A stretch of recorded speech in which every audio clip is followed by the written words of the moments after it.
Magandang gabi po mga minamahal kong kababayan.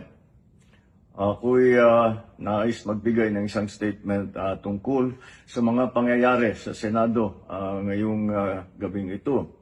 Mga 2 oras kalahati ko na minomonitor ang sitwasyon. At nung una kong nabalitaan na naputukan, ay ang una kong tinawagan ay si Sec. John Vic Remulla ng DILG. At tinanong ko, magpa-report ka sa mga pulis na nandun na kung may nangyari, kung meron silang ginawa. At tapos ang sunod na tawag ko naman ay sa NBI. At tinanong ko sa mga NBI at kay Director Matibay, kayo ba ay pumasok sa Senado? Sabi niya, wala kang instruction. Ang sabi sa akin, wala kang instruction, sir. Kaya ba't namin gagawin yun? Kaya masasabi ko sa ating mga kababayan, yung nakikita po ninyo na naka-uniforme sa loob, sa mga sa news, ang mga naka-uniforme doon, 2 klase. Yung PNP, police, na naka-duty sa Senado. Nandoon sila para bantayan ng Senado, para mag-crowd control, para mag-secure ang Senado. Yung isa pang may hawak na naka-uniforme ay yung Marines, may Marine Detachment na nandun talaga sa Senado, tiga dun sila. Ang trabaho din nila is secure ang Senado at magbigay ng yung nakikita ninyong honor guard. Yan lang ang sundalo o pulis na nasa loob, tiga doon ang nandun.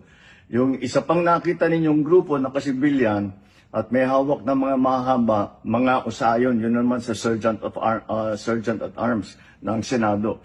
So lahat ng nakikita ninyong naka-uniforme o naka-armado ay nandun, ay tiga doon. Nandun sila talaga, doon sila nagjo-duty. At isa pa ay nais kong maibida sa inyong lahat, wala pong instruction kahit na kanino na hulihin si Senator Bato.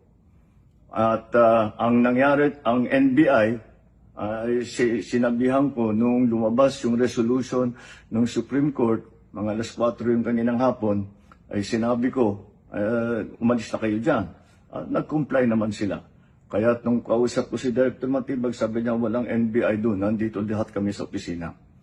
At ayun po, ay dahil kong mapaalam na sa lahat ng ating mga kababayan, itong pangyayari na ito, ay tayo maging kalma lang po.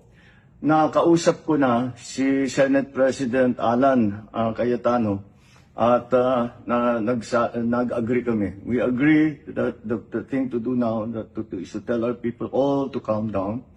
And we will get to the bottom of this. Alamin natin kung sino ang gumawa nitong gulo na ito. Ito ba ay talagang nagka-inkwentro lang? O ito ba ay may kasama sa mga distab? O nagsusimula ng gulo? Kailangan po natin malaman yan. Kaya mag-iimbestiga sabay ang Senado at saka ang PNP tungkol dito. Masasabi ko lang at para hindi po mag-alala ang taong bayan, hindi po gobyerno ang gumawa nito. Walang pumasok na tigalabas na sundalo, na militar, na NBI sa Senado. Hindi po natin alam kung sino yun na sumubok na pumasok at saka dahil doon ay nagkaputukan. Aalamin po natin. At kinukuha po natin, kinukulikta natin ngayon lahat ng ebidensya na nandiyan. Maraming salamat po. Kalma lang po. Asahan ninyo yung gobyerno po ninyo. Hindi gagawin ito.